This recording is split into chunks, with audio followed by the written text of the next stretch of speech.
په سږني کال کانکور کې نابریالۍ ځوانانو ته د زده کړو زمینه برابره شي. ننګرهار کې یو شمېر ټولنیز فعالانو او د ځوانانو استازو د خراسان خصوصي پوهنتون له بېلابېلو پوهنځیو څخه د ځوانانو 14مې دورې فراغت غونډه کې غوښتنه وکړه چې د روان کال په کانکور ازموینه کې هغه ځوانانو ته چې د بېلابېلو لاملونو له امله بریالي شوي نه دي په حکومتي او خصوصي پوهنتونونو کې د لوړو زده کړو فرصتونه برابر کړي. هغه محصلین رونه که چیرته په انتخاب کې غلط شوي وي او جګې نمرې وړې وي او هماغه وړ پوهنځیو ته ورمعرفي شي، د دوی سره به یو ښېګڼه وي او د دوی هیلو ته به د دوی د هیلو پسرلي د تازه کولو دپاره به د نویو اوبو ورکولو په معنا باندې وي او همدارنګه به دغه ځوانان لا وهڅېږي او تشویق به شي چې د هیواد په رغانیزو چارو کې فعاله برخه واخلي. هغه شمېر ځوانان چې د کانکور ملي ازموینې ادارې له لورې واجد شرایط خصوصي پوهنتونونو ته پیژندل شوي دي، زموږ له خصوصي پوهنتونونو څخه یوه جدي غوښتنه همدا ده چې دوی ته په تخفیف سره د زده کړو زمینه برابره کړي. معنا دا چې ورته د زده کړو په زمینې په برابرولو کې د پام وړ تخفیفونه ورکړي، داسې نه شي چې نورو محصلینو سره یو ځای وتل شي.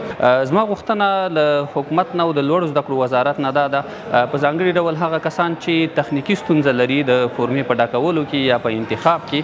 چې هغوی ته دویم ځل یا په دویم ظرفیت کې هغوی ته دا زمینه برابره کړي څومره ظرفیت چې د لوړو زده کړو وزارت په دولتي پوهنتونونو کې لري چې هغوی ته د زده کړې زمینه برابره کړي. بلخوا د ننګرهار ولایتي اداره او د خصوصي پوهنتونونو مسؤلین وایي هڅه کوي چې د کانکور نابریالۍ ځوانانو ته د لوړو زده کړو د دوام لپاره مناسب فرصتونه برابر کړي. د دوی په وینا د ولایتي ادارې او خصوصي پوهنتونونو ترمنځ په دې اړه سلا مشورې روانې دي څو د امکاناتو له مخې د نابریالۍ زده کوونکو د جذب، د فیسونو د تخفیف او نورو برخو لپاره لازمې اسانتیاوې برابرې شي. هغه فارغ زده کوونکي چې په کانکور ازموینه کې بې نتیجې پاتې شوي دي هغوی ته ډاډ ورکوو چې ولایتي اداره د خصوصي پوهنتونونو سره